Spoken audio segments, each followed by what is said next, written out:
It's Sunday night, and that means it's time for some wrestling nostalgia. This week, we're going back to the year 2002 at SummerSlam, The Rock vs. Brock. Here comes the pain. It's time for your weekly fix of wrestling nostalgia, when we look at wrestling's past eras, from the Attitude Era to the Reality Era. I'd like to think that maybe this company will be better after Vince McMahon's dead, but the fact is, it's going to get taken over by his idiotic daughter and his doofus son-in-law and the rest of his stupid family. To today,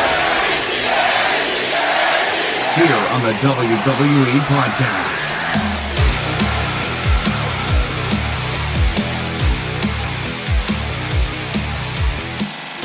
Welcome to the WWE Podcast. Thank you so much for joining me on this Sunday, August 4th, 2019, as we take a step back in time. Back to the year 2002. We're going to get to that. A match that I was very, very, at the time, angry with. Of course, being 17 years later made perfect sense, but being a big fan of The Rock, I was not a particularly excited about the outcome of the match. But now we're going to get to all the analysis on that, and it's ironic that the match that we're talking about today is a match that includes a competitor that is still active 17 years later in one Brock Lesnar. So that was not done by accident, of course. This was in the spirit of SummerSlam season that I'm going to be covering this match, but it's also one of the ones that, regardless of whether or not it was SummerSlam season, I was still going to cover at some point because while I may have mentioned it in the past and maybe covered it a little bit, this match deserves to be broken down more, and I want to give you guys, of course, as always, some audio from the match so you can relive some moments with me and my reactions in real time and my thoughts from 17 years ago when I was exactly half my age. So if you double 17, you know exactly how old I am. But I was 17 years old at that time. And we fast forward 17 years later, and Brock Lesnar is still on the card. It's amazing, really, when you think about it. I know that Brock hasn't wrestled a full schedule at all, and he took quite some time off from WWE and all that, but there's certainly a lot to dive into. And not just the match itself, but the crowd reaction and the resulting effect on The Rock after the match that was equally just as interesting and much of a story as this match was. So it was certainly a passing of the torch match. So before we get there, though, guys, thank you so much for joining me. This is the WWE Podcast, the one and only WWE Podcast in an unofficial capacity, of course. I am not affiliated with WWE in any capacity. I do have to say that. I am not. This is independent of the company completely. This is just a fan broadcasting his thoughts for fans. How about that? And so thank you guys so much for joining me. And don't forget to check out the website at wwepodcast.com. And also, if you'd like to subscribe, please do so on CastBox. You can do so on Apple Podcasts and really anywhere that else, any other place that you can find them. And it doesn't really matter what device you have because I should be there. And but CastBox is relatively new, at least in the last few weeks. So check me out there if you so choose to do. It's one of the more up and coming podcast apps, and so is Red Circle. I've recently migrated my entire feed to Red Circle, and I'm really excited to be partnering with them, and obviously helping my show grow, helping their site grow. It's a really cool relationship. So, but nothing changed for you guys as far as where you can find me. I'm everywhere, but if you do happen to go on Red Circle, I'm also there too. And so this show is just trying to get it into as many ears as possible because I love to be able to talk to you guys about this. Like, as I always say, it's my therapy for the week. It is my therapy for life and to escape life for an hour or so a few times a week. And so, but just so you guys know my schedule for the week, it is going to be a typical schedule. So today will be Wrestling Nostalgia, and then you'll have Tuesday, Raw review, Wednesday, SmackDown Live review, and Thursday bringing on my co-host, which is Ashley this week, and really excited to have her back and to discuss everything leading up to SummerSlam, including our predictions that will be dropped on Thursday, our official predictions on Thursday for the SummerSlam card that is hopefully not going to rival WrestleMania in terms of length of the show in any capacity. That is certainly not a goal that WWE should try to achieve. For the love of God, please. I mean, when you're falling asleep in the main event of WrestleMania, and I've been watching wrestling for almost 25 years, it starts to really wear on you. I mean, like when you again, it's not desirable to fall asleep during any kind of wrestling event, much less WrestleMania. And that was just I remember just waking up, and I had to do a post show that night, and I woke up, I'm like, oh my God. And the match is, I hear Becky's music playing, and it's not that we didn't know who was going to win, but you had this build and build and build for this match, and damn, I missed 75% of it because I fell asleep during the main event. So hey, but it's all about the numbers and how many people are watching the network and how long they're watching the network for. So it's all about the financials and statistics. So I guess that's where we fall in terms of fans complaining about how long shows are. But one last thing, guys, if you would like to support the show and you don't want to spend any money, well, that's totally cool, because you can go to the website, wwepodcast.com. And if you do shopping on Amazon, go through the Support the Show tab. If you go through the Support the Show tab, you click on the banner, it'll bring you right to Amazon. And all it does is kick back anything that you purchase on Amazon a little bit back to the show. Doesn't cost you anything extra. All it is simply tagging the show from whatever purchases you make. So it really does support the show, and I thank everybody who have done so far. I do see it. It does make a big difference. Thank you so much. And we all love Amazon, including me. I mean, Amazon's like one of those deals that, like, if you have a significant other and they like Amazon, you're guaranteed to see an Amazon package at your doorstep, like once or twice a week. I mean, it's just one of those things. But Amazon's a dangerous game. Amazon is a very dangerous game, especially when you're laying there and you're like, I wonder how much this is on here. And I bet you, let's see if they have this. Oh, you can buy with one click. Oh, I mean, it can be dangerous. So I totally feel you. But if you'd also like a ad-free version of this show, you can go to patreon.com/WWE podcast. You get a shout out on this show. You get exclusive content. You get ad-free everything. Ad-free top to bottom. No plugs. Nothing.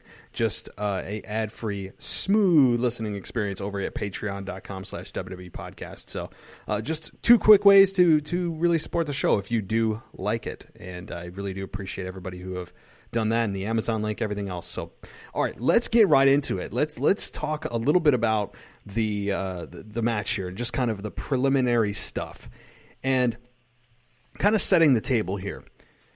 Brock Lesnar debuted in 2002. He was the infamous class that came up with John Cena and Batista, and from OVW. Ohio Valley Wrestling. That was their developmental before NXT was even a thing, even a twinkle in Triple H's eye. OVW was their developmental system, or territory, for lack of a better term. So that class was one of the most star-studded classes to ever come from OVW. Brock Lesnar, probably the biggest name to come out of that. And he burst onto the scene. I remember when Brock Lesnar first debuted. I believe he got in a program with the Hardys. And he came out, and he was ragdolling Jeff Hardy around and Matt Hardy around. And it was striking to see. And Paul Heyman, who we all knew from ECW, was the advocate or the manager or whatever he wanted to be named at that point of Brock Lesnar. He was saying Brock Lesnar was the next big thing. That was his tagline. He wasn't really the beast yet, okay? He wasn't. There was no Suplex City. That didn't exist. He was simply known as the next big thing. And the sheer size and athleticism of Brock Lesnar was enough to grab your attention. He didn't even have to say a word, and he grabbed your attention. Who the hell is this guy? Who is this guy? He's running through people like a hot knife through butter, and booked as a heel, rightfully so. He's the new guy that's coming through, making a name for himself at the expense of all of the established stars that we have sat through the Attitude Era with and come to know and love. And I remember specifically that program with the Hardys, and it was a demolishment of Jeff Hardy and Matt Hardy. It was rough. I mean, I remember when chair shots were still a thing. They hit Brock in the head with a chair a couple of times, and he didn't go down. He was just, I mean, that kind of stuff. And so he grabbed your attention immediately. And he still had Paul Heyman as his mouthpiece. 17 years later, Brock still has Paul Heyman as his mouthpiece. It's a combination that doesn't really ever get old. I know that I say I want Brock to do new things, and last Monday night he did. Last Monday night he actually came out and destroyed Seth Rollins, so I like that. It's not just him coming around, bouncing around, and doing weird facials, okay? But back then it was essentially the same formula. Brock burst onto the scene, destroyed his opponents, and at some point you're thinking, can he just get to somebody that can go toe-to-toe with him? I need somebody to shut him up. I need to see him go one-on-one with somebody that can handle him, somebody that's been here, our top guy. Let's see it. And what do we get? We get Brock Lesnar going one-on-one, you guys know where I'm going with this, with the Great One. And I said to myself, 17-year-old self, finally, Brock Lesnar is going to get his ass whooped because, number one, he's a heel. And even then I was smart enough to know, at my 17-year-old self, a junior in high school, to know that heels almost never win without cheating. And in this case, boy, was I wrong. And that's what pissed me off even more. So we'll get to that finish. But I said to myself, well, if he's going one-on-one with The Rock and there's no interference, there's no funny business, there's no Paul Heyman interfering, there's nothing, The Rock's going to whoop his ass. It just has to be. It has to be. And The Rock was a mainstay. The Rock was Superman at that point. The Rock was the biggest guy on the roster. Yes, Stone Cold was there. Okay. Stone Cold was coming off of his heel run, turning back at this point to a babyface and using his What Thing. The What Thing had just begun in 2002.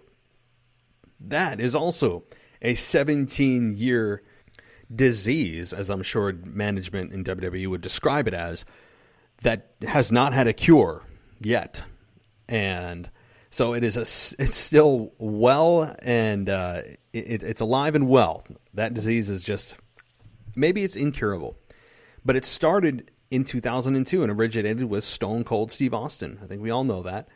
But that's, in terms of the landscape of WWE, the top guys were Austin and Rock. Now, it's kind of a shame that we never got to see Stone Cold and Brock Lesnar go one-on-one. We all know the infamous take your ball and go home Austin walkout that happened in 2002. And it happened with Austin leaving WWE because he was booked in Atlanta, Georgia to be defeated by Brock Lesnar with no build, nothing. And I understand Austin's frustrations. That is one of the dumbest booking decisions you could ever make, is having those two unadvertised with Brock Lesnar going over Stone Cold Steve Austin. Stupid. I mean, was Austin right in walking out? No. But was he right in his frustrations and calling that creative crap? Yes. Hell yes. I don't know whoever came up with that and why Vince McMahon approved it, but nonetheless, this is not what this show is about. But as far as the landscape goes, Austin, at this point, while his What Thing was alive and well, I believe at this point he had walked out of WWE. So it was The Rock carrying the torch. He had even come up on the roster, and I remember he cut a promo after Austin left and said, you know, Austin took his ball and went home, and you can get the F out, and all this stuff. It's for slights at Austin, and so this was the guy in WWE, the man, not Becky Lynch. This was the true man, the real man, The Rock, who was your top guy. And if you're a fan of The Rock, and I still was, regardless of the reactions that he got that night, I was still a fan of The Rock at this point. I was still 100% behind him. I know he was beginning to migrate to movies, which many fans felt that they were deceiving them or he was turning their back on them. And I didn't feel that way. I didn't like when he left, but I wasn't pissed when he returned, and I didn't feel like he was a traitor, like many fans did. But the reaction that night was quite interesting. Very pro-Brock and very anti-Rock. And so that was... It took me by surprise, and I was thinking to myself, what the hell are these fans doing? Like, why? Why? And now I see why. In my elder years of my life, if this was the same scenario today, and it was the long-standing babyface that represented the old version of the WWE, older, and you had this up-and-coming guy that was a monster, and you knew something was there, this guy's going to be huge, why wouldn't you want to be a part of it? You're supporting the change, right? You want to be a part of something that is igniting the change in WWE. You're going to cheer that guy. He was so much different and was presented so much different and looked so much different than anyone else had previously. Anyone. Could he talk? Not really. Brock gave some pretty bad promos. He's not great on the mic. But look, you have Paul Heyman solve that problem real quick. So, now looking back, so that's kind of the setup in the landscape. You have WWE's number one guy, because Austin was gone at this point, taking his ball and going home. And you had The Rock carrying the torch with the undisputed championship around his shoulder. And you're thinking, no. If it's one-on-one and no funny business, The Rock is going to beat this guy and shut him up and finally stop Brock Lesnar, the next big thing. All right, so what I want to do is, of course, bring you guys in a little bit. I'm going to give you the audio. This is about a minute and a half, so a little bit lengthy, but worth listening to. The reason I say that is because when you hear the crowd reactions for The Rock and Brock, remember, Brock was the heel here. Brock was billed as this monster, this invading monster that came in and really just was the intruder of WWE, right? You want to see somebody take him down, and The Rock was the babyface. Well, not this night. Again, this was in the Nassau Coliseum in Uniondale, New York. Us good old New York fans always got to make sure that the heels get cheered. So you're welcome. But this was a trend that continued. It wasn't just those non-traditional fans. This is Bizarro World. No. This trend continued. This trend certainly continued. So we're going to get into that too. And don't forget too, before I get to this audio, this was a card that I want to read you quick, and you're going to be like, oh my God, I forgot about that, right? And especially with the last match, well, the second to last match. So it was Spike Dudley versus Steven Richards. Remember that? Remember Steven Richards? Good old White Sox, right? He was in the RTC, Right to Censor. Kurt Angle defeated Rey Mysterio by submission. Ric Flair defeated Chris Jericho by submission. Edge defeated Eddie Guerrero. The Un-Americans defeated Booker T and Goldust. Rob Van Dam defeated Chris Benoit. The Undertaker defeated Test. Shawn Michaels defeated Triple H in an unsanctioned street fight. And which honestly is probably worth discussing at some point too, because of just how awesome that match was from Shawn Michaels' first match back, and ending with Triple H trying to paralyze Shawn Michaels. Great stuff. And then obviously Brock Lesnar defeating The Rock for the undisputed championship. And one thing I will note as I'm looking down this card here, no triple threats. Amazing. You can have a pay-per-view that has no triple threats. There's no booking crutch. It's not everyone gets a prize for being on the card. You showed up, let's stick you on the card somehow. It's who deserves it? What are the storylines call for? What are the fans asking for? I don't see a single triple threat on here. It's all singles match, singles match, singles match, singles match, tag team match, singles, singles, single, unsanctioned, and the single match. One-on-one, one-on-one, one-on-one. That's the way it should be. It muddies the waters when you have triple threats. It's such a booking crutch, and you got to have everybody in the car, but it's a bunch of nonsense. All right, guys. Well, enough of my blabber, and let's get to that audio from Uniondale, New York, SummerSlam 2002, The Rock versus Brock. Now Shawn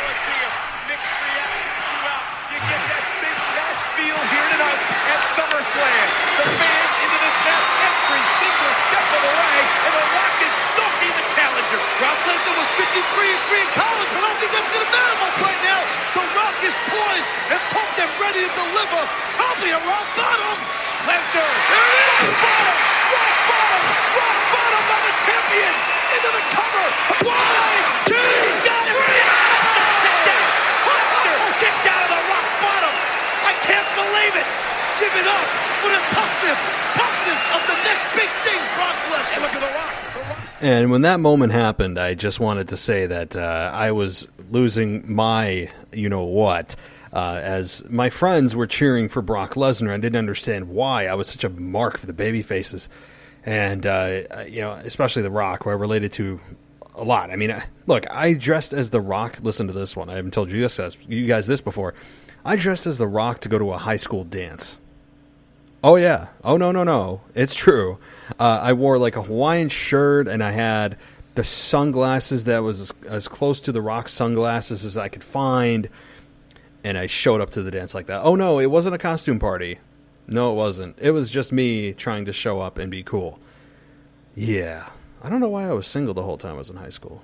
Anyway, so that's how much, The Rock I really related to. And so when people were cheering for Brock, I was like, guys, why? Even my brother, who didn't really care about wrestling much at all. He didn't give a damn about wrestling other than, if it was like a huge match, Rock versus Austin, Hogan there. It would have to be the top household names involved in some kind of huge angle and only want to see the finish. You're talking about like the top of the sundae, right? They only want to see the cherry on top. So when this happened, he was into Brock.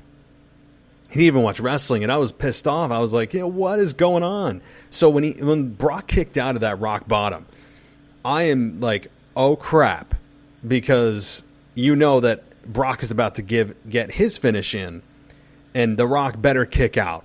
Well, here's the result of that.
So there you have it. That was the conclusion of the match, and that really, just brings back so many memories of me wanting to see, and part of me still wants to see Brock lose that match because I was just so into The Rock. He was the guy, and to have somebody new who comes in and takes the spot of The Rock in a non-controversial, straight-up, no-nonsense fashion with no false finishes or wonky interference or anything like that. No feet on the ropes, no referee missed a call, none of that. It was a straight-up Brock beats The Rock. And it was hard for me to take because The Rock had not lost clean to a heel, I believe, since he turned face. When he had the big monster face run. And it was shocking. It was frustrating for me. The Rock came back as a heel and he played off the crowd. And that turn from the crowd in Uniondale really cemented his then heel turn and actually followed all the way through to WrestleMania 19 against Austin, which would be Austin's final match. So quite an interesting dynamic there and butterfly effect. And having The Rock again lose was it was devastating for me. But it was a signal of a changing of the guards. I understand that. I know that it was time for a change. Rock was getting more involved in Hollywood. He was starting to open the door to other opportunities, and he did. And obviously, he's one of the most successful and is the highest paid actor of 2019 at like $150 some million, or maybe I'm even underdoing it. So The Rock has certainly chosen the right career path and has also quietly retired from wrestling, apparently. That's like the news story of the week. And so The Rock certainly made a good career choice. He saved his body. He is making more money than anyone could ever know what to do with. And it was a signal to the fans, hey, this is a change, a huge change in the direction we're going. And I don't know if they plan The Rock being heel, but the fans certainly chose that. And why WWE is so resistant nowadays to turn babyfaces heel when the crowd is clearly rejecting them is something that's beyond me. I won't even name names here because you all know who I'm talking about. If they would turn one of the biggest babyfaces of all time heel, you can't just turn who heel. I mean, anyway. Okay. One other thing I really liked about this match, too, was not just the match itself and the crowd reaction and the resulting net effect of The Rock turning heel, ultimately staying heel, all the way through until, 2004 when he returned to help Eugene. And so he stayed heel for a good year or more after that and through the final Austin match at WrestleMania 19. But what I really liked about this match, too, was the build. The build is something I really didn't touch on because, yes, you wanted to see Brock go against a real competitor, your top dog, see what he's got. But the build to this in terms of not just physicality between them before the match and the promo between, Heyman and Rock, but there was a very, very well done promo that was pre-taped showing Brock and Rock both training in the gym, hitting stairs at stadiums, doing weights, talking about what this match means. It's something I don't think is done enough.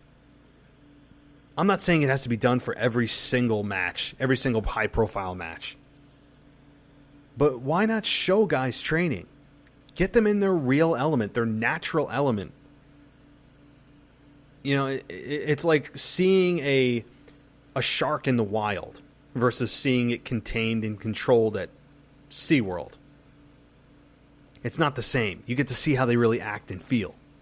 That's the overarching feeling that you get when you see those kinds of training videos, because they are actually truly training their ass off. I mean, that's a real deal. I mean, of course they are. Of course, it's for trying to make sure that they put on the best possible performance and not actually try to defeat their opponent. So if you tweak that, I mean, you have to. But to see them training in their own element, the things that they're doing anyway, and to just have the sit-down interviews, that's, oh my God, so effective. I just remember that standing out so much because we never saw that from The Rock. We never saw that from The Rock.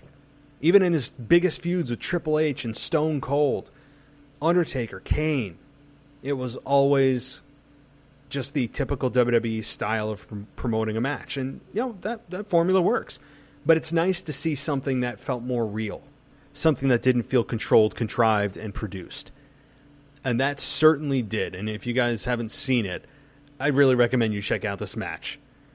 If for nothing else, just the build to this match. The promo video for this match was just stellar.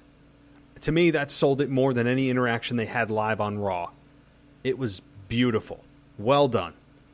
And I think something that could be utilized today in this very controlled, micromanaged, too polished of a product. It's almost as if WWE is too good at producing their show. Because if this is supposed to be a feel-good, or a anything can happen feel type of product, it feels anything but that.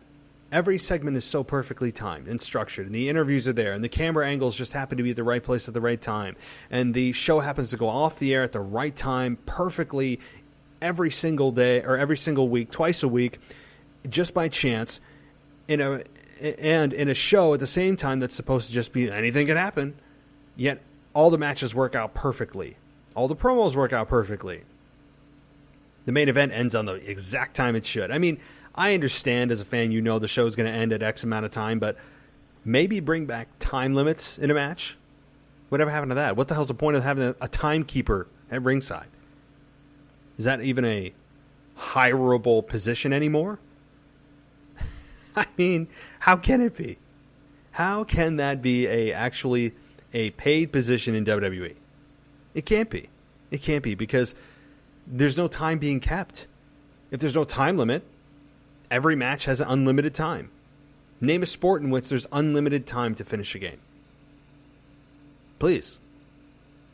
Soccer? No, not soccer. They have a contrived, very difficult way to figure out the time they add on to the end of the game, but it's not unlimited. No sporting event in the history of sports on this earth has unlimited time for it to finish, except professional wrestling. And if you're going to create a sport that is a simulated sport, well, you might want to use the basics of sports that are truly competitive as your basis for constructing a somewhat realistic environment that fans are supposed to be invested in. Just bring back time limits, even if you don't use them. Because it's nice to hear. It has a 15-minute time limit. Great. That's fine. And you know what it does too? And I mentioned this, I don't know, last week or a week before. It gives the writers and creative and Vince and everybody else another out, another finish. Because if the two competitors end up having a Broadway, meaning a tie, then you have something the fans look forward to again. Why not have things end in a tie? Football, the National Football League has games that end in a tie. That's a thing. So why can't wrestling matches end in a tie? Because it would build anticipation for those two going head-to-head again, to find out who is truly the better man or woman. I don't know. It's so small, but it's something that I think should be brought back. And so, guys, just the short of this is, if you haven't checked out Raw vs. Brock 2002 at SummerSlam, you need to check it out. I say that every single time that I have a Wrestling Nostalgia Sunday night, and this is no exception. If you haven't seen it, see it. If you've seen it, see it again. It's just so well done. The match itself, too, was, by the way, I didn't really get into the nitty-gritty of the match itself, but it was very physical. These two worked very well. They clearly rehearsed a lot beforehand and got a lot of live time with each other. And that's key. They did very well, and just so well done. And the crowd reaction was also spot on and really added to the match, despite my unhappy and disagreement towards the reaction of the Nassau Coliseum that night. So, all right. Well, guys, I'm not going to head out yet. I do want to go over some of the news coming through on this Sunday night, because there seems to always be news coming through on Sundays. I don't know why, but there's a headline here running through the WWE online universe, to use a corporate term, that WWE is going to be returning to separate brands when SmackDown moves to Fox. And that, I think, would be a good thing. According to the Wrestling Observer newsletter, the two shows will go back to having completely separate rosters come October, when the SmackDown Live moves to Friday nights on Fox. Quote, there may be some minor crossover, according to the Observer, but they will become legit separate brands with completely different storylines. Okay, couple of things here.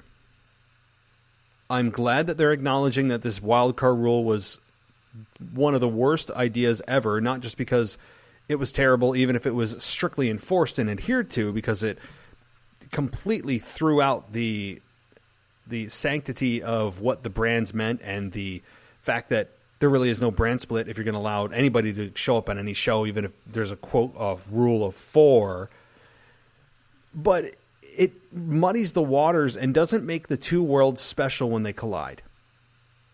So, the problem I have with this, though, there's going to be some minor crossover. If that's the case, if that's the language WWE used, that the quote, there'll be some minor crossover, well, then there you go again. It's a very slippery slope. Because once you start having talent crossover,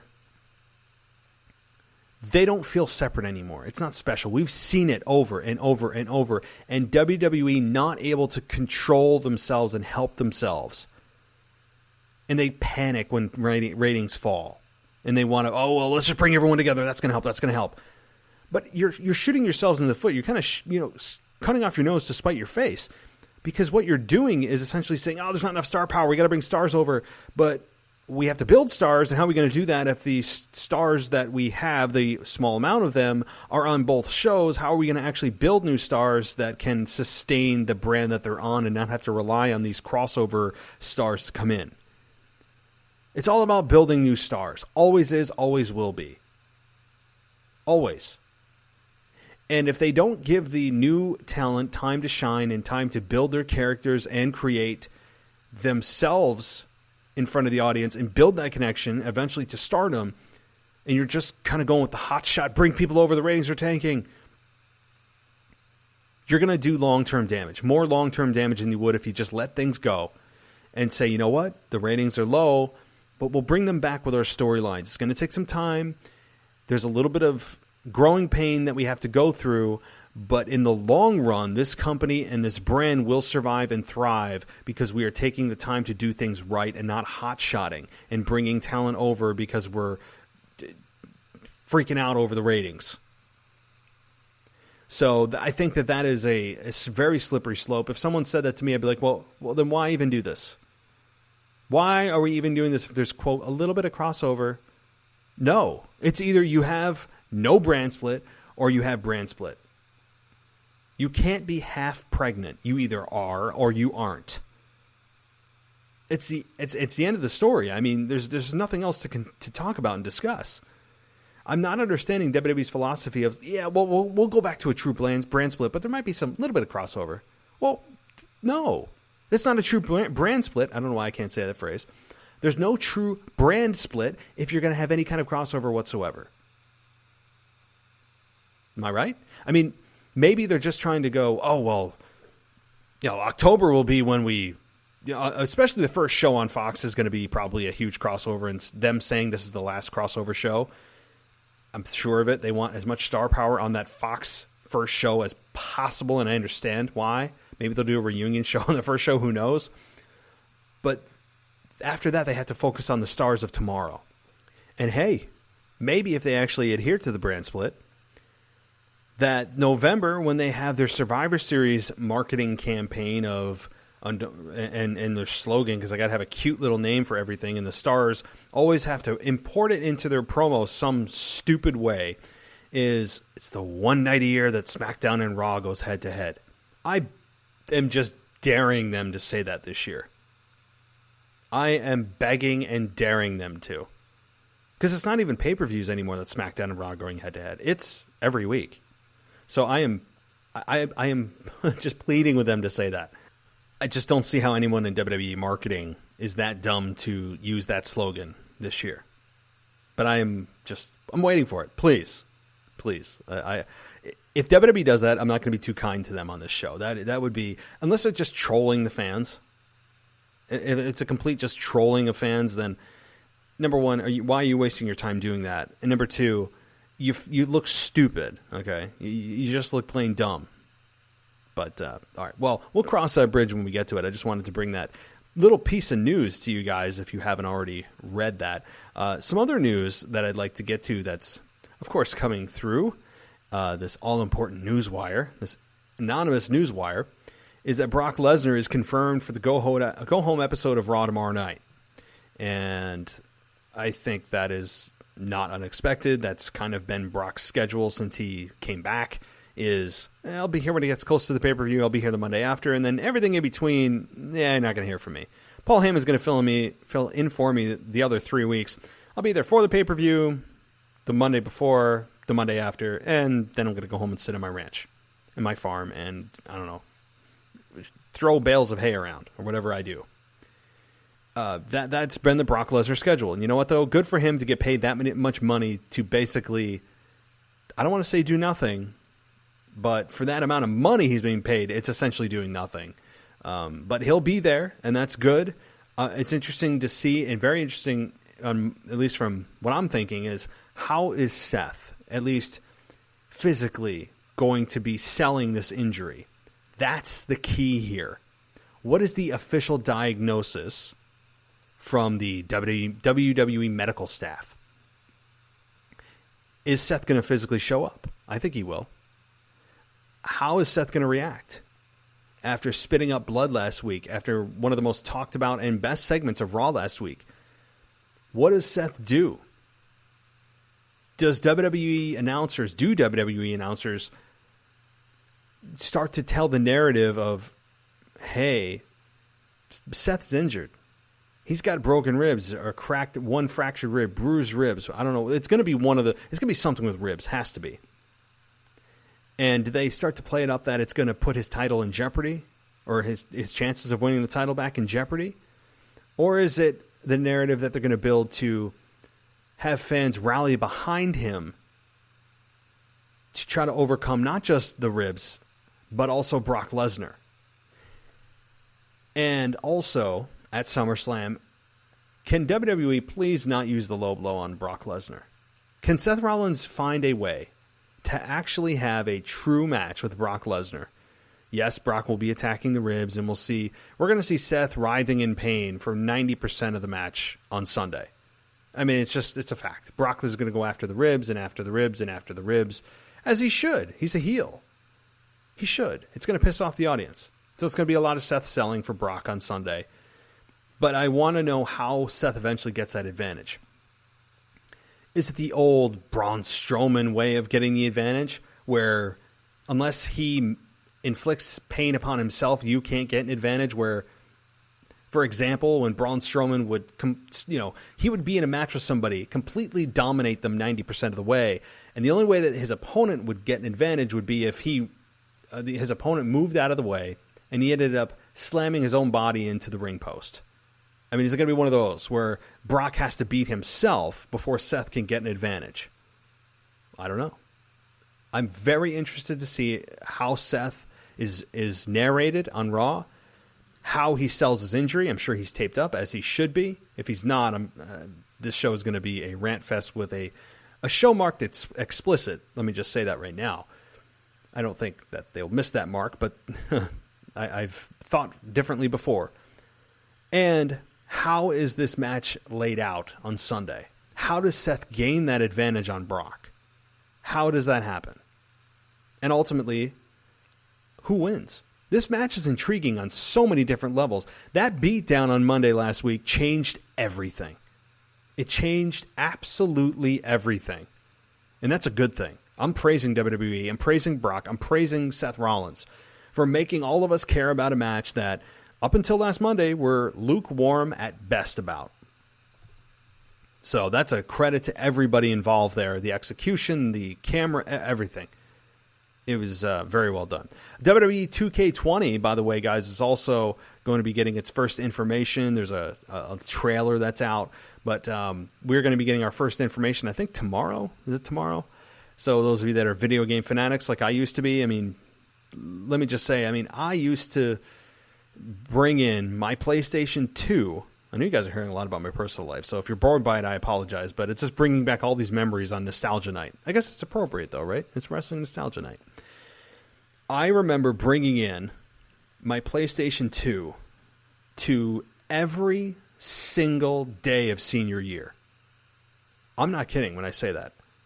Every single day. I'd have like a Nike sports bag, and oh no, it didn't have like a lacrosse stick in it. It didn't have my football equipment in it because I played one day of football. That's a real thing. One day of double sessions in August. And I said, yeah, I'm not wasting my summer on sports. I'm like, what do you mean you have to start in summer? School doesn't start for another 3-4 weeks.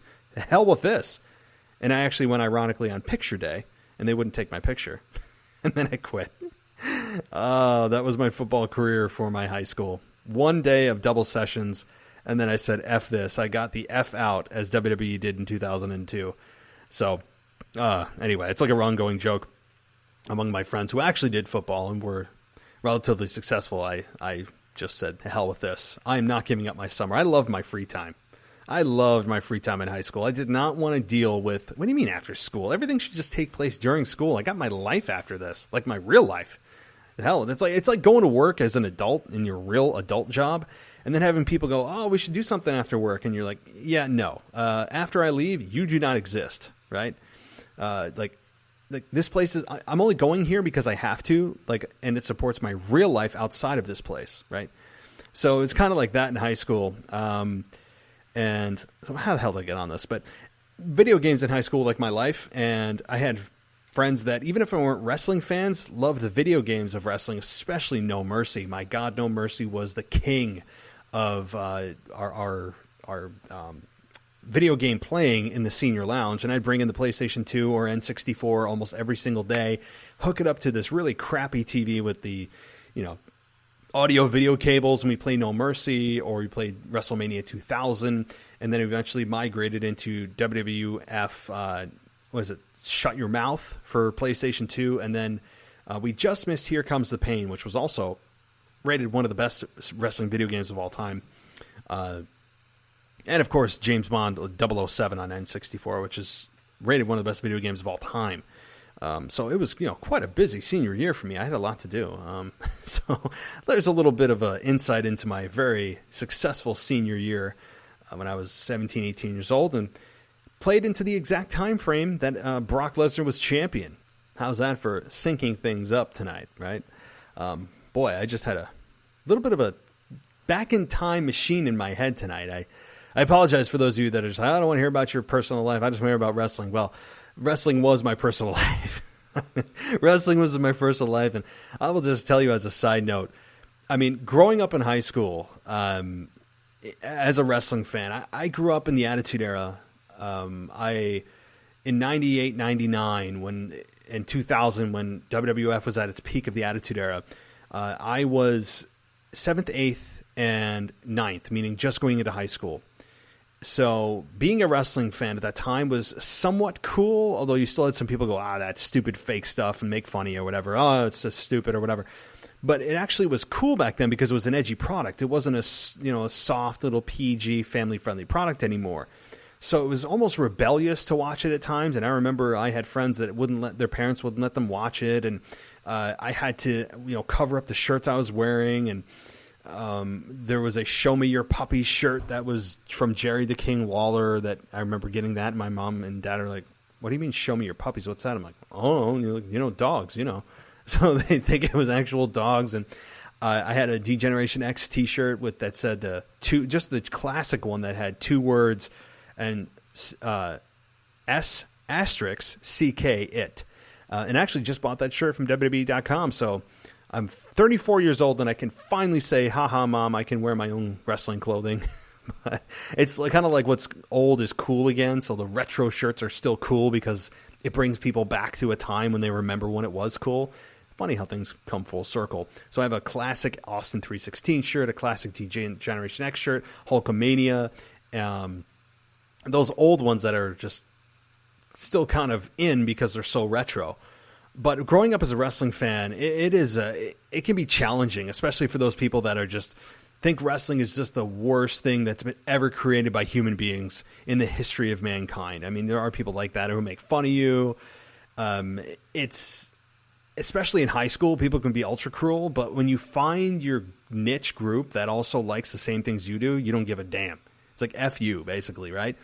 And so, I found my niche group, which is actually outside of my current best group of friends. And I don't even talk to the people that I used to watch and talk wrestling with anymore from high school anyway. We just kind of drifted apart, and it was fun while it lasted, but there was no real connection with them outside of wrestling. It just kind of like they didn't like the same music I did. They like to do things I didn't like to do.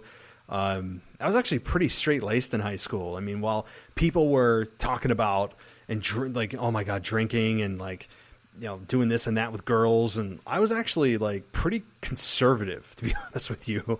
I mean, I didn't get drunk until I was 19. 19. That's insanity. I mean, at least when you talk about today's standards, I mean, and people look at me, you were 19 before? I'm like, yeah, but don't worry, I made up for lost time, that's for sure. But everything just hit when I was 19. I mean, just everything from top to bottom in my life in terms of the innocence was gone at 18, 19 years old, just out the window. But now you hear people talking and drinking at like 14, 15 years old. That's commonplace. So I don't miss the fact that I did not drink and get involved in all that stuff before I was 19, because I got to live my life as a kid. I got to just, be innocent for a while and naive and just totally ignorant to the stresses and pressures and being drunk and what the consequences of what that is and just all that.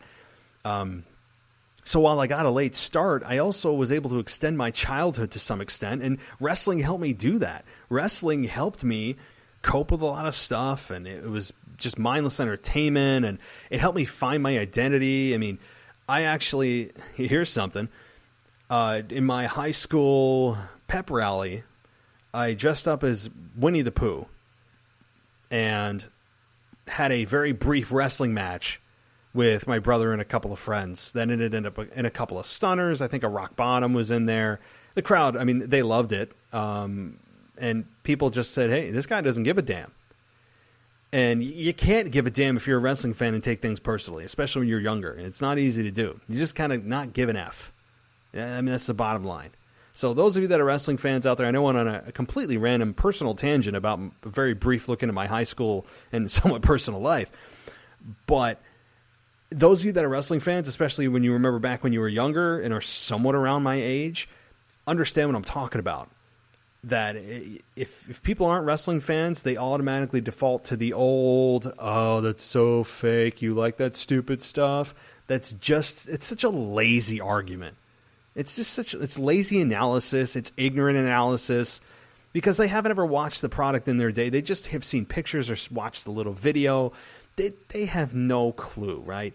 And why don't you, yank their chain on whatever shows they like? I mean, it's the same thing, right? So anyway, all right. Well, I went way off topic, guys. I apologize if you've already tuned me out. I just wanted to, for some reason, share that with you guys. And maybe I'll come up with a little bit more personal stuff, because I got a lot of personal experiences with wrestling, winning tickets by performing a stink face with my brother on stage at an amusement park, and winning tickets to a pay-per-view that was held here in Albany. Just some wacky stuff. I mean, it has influenced my life from top to bottom. Every girlfriend I've ever had has not been a wrestling fan. And so that's always been a little bit of a stressor when they don't understand, why I watch that stuff. And it's amazing. Just there's no other form of entertainment out there in terms of TV shows or movies that gets so heavily criticized as wrestling does. Yet at the same time, it is one of the longest running forms of entertainment in the history of the world. I mean, so it's just it's just amazing how quickly, when you say the words professional wrestling, that stirs up some kind of very strong opinion one way or the other. There's never an in-between, like, I don't really know, I don't care. It's, oh, that stuff's so stupid, it's so fake, or, oh, yeah, I love that stuff, let's talk. I mean, it's very extreme.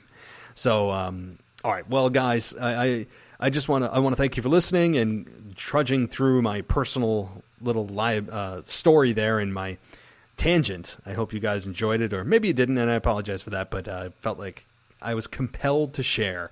And like I said, maybe I'll do a little bit more of that if you guys want to, or not, and you're just here to listen to WWE analysis. That's cool too. I'm not here to listen to my life story.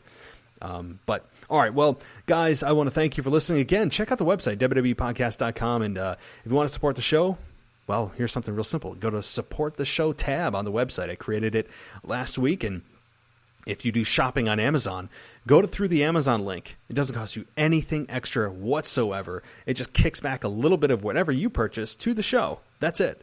And it does make a big difference in this show. And thank you so much for everyone who's done it. And you can also check out patreon.com/WWE podcast if you want an ad-free experience with every possible ad removed. It's just gone. It's gone. Like The Rock's title at SummerSlam 2002. It's gone. So you can check that out. But guys, I'll be back Tuesday for the Monday Night Raw review, the Go Home to SummerSlam, which I'm assuming and anticipating should be a relatively hot show. I'm looking forward to it, and we will see what happens. And then Wednesday, I'll be back with my SmackDown Live review, and Thursday is my co-host and with Ashley. I'm looking forward to that as well. So, guys, thank you so much for joining me. As always, I'll talk to you next time.